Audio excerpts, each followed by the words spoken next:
কষে দেখি 15.1 12 অঙ্ক। সিরাজদের বর্গাকার বাগানের বাইরে চারিদিকে 2.5 মিটার চওড়া একটি রাস্তা আছে। রাস্তাটির ক্ষেত্রফল হচ্ছে 165 বর্গমিটার।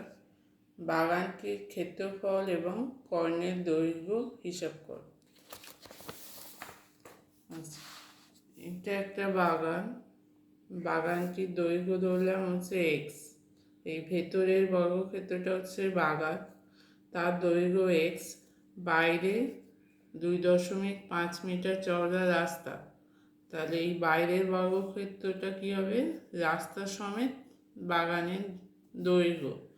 তাহলে এই রাস্তা বাইরের বর্গক্ষেত্রের দৈর্ঘ্য কত হচ্ছে? রাস্তা সমেত বাগানের দৈর্ঘ্য হচ্ছে এটা, ভেতরটা এক্স, তার সঙ্গে এদিকে 2.5 যোগ হচ্ছে, এপাশে 2.5 যোগ হচ্ছে, তাহলে মোট হচ্ছে 5 মিটার যোগ হচ্ছে, দুদিকে মোট 5 মিটার যোগ হচ্ছে। তাহলে রাস্তা সমেত বাগানের দৈর্ঘ্য হচ্ছে x+5।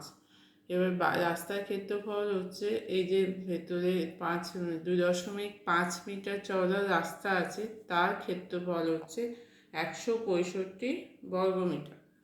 তাহলে প্রথমে ধরলাম যে বাগানের দৈর্ঘ্য এক্স, তাহলে বাগানের ক্ষেত্রফল কী হবে? x² বর্গমিটার। রাস্তার সমেত বাগানের দৈর্ঘ্য হচ্ছে x+2 গুণিতক 2.5 সমান হচ্ছে x+5 মিটার। তাহলে রাস্তা সমেত বাগানের ক্ষেত্রফল হবে x+5² বর্গমিটার। তাহলে রাস্তার ক্ষেত্রফল x+5² মাইনাস x²।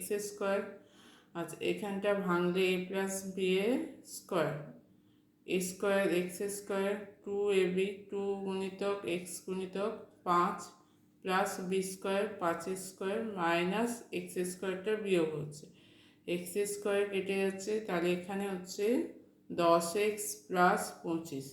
তাহলে 10x + 25 সমান হচ্ছে 165। 10x সমান হচ্ছে 165 মাইনাস 25 সমান 140। তাহলে এক্সের মান বেরোচ্ছে 140/10 সমান 14 মিটার।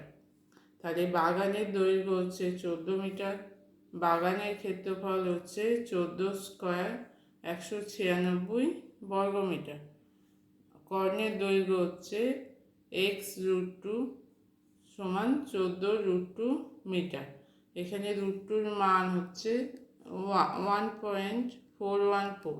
এইটাকে 14 দিয়ে গুণ করলে হচ্ছে 19.796 মিটার। এটা হচ্ছে কর্ণের দৈর্ঘ্য।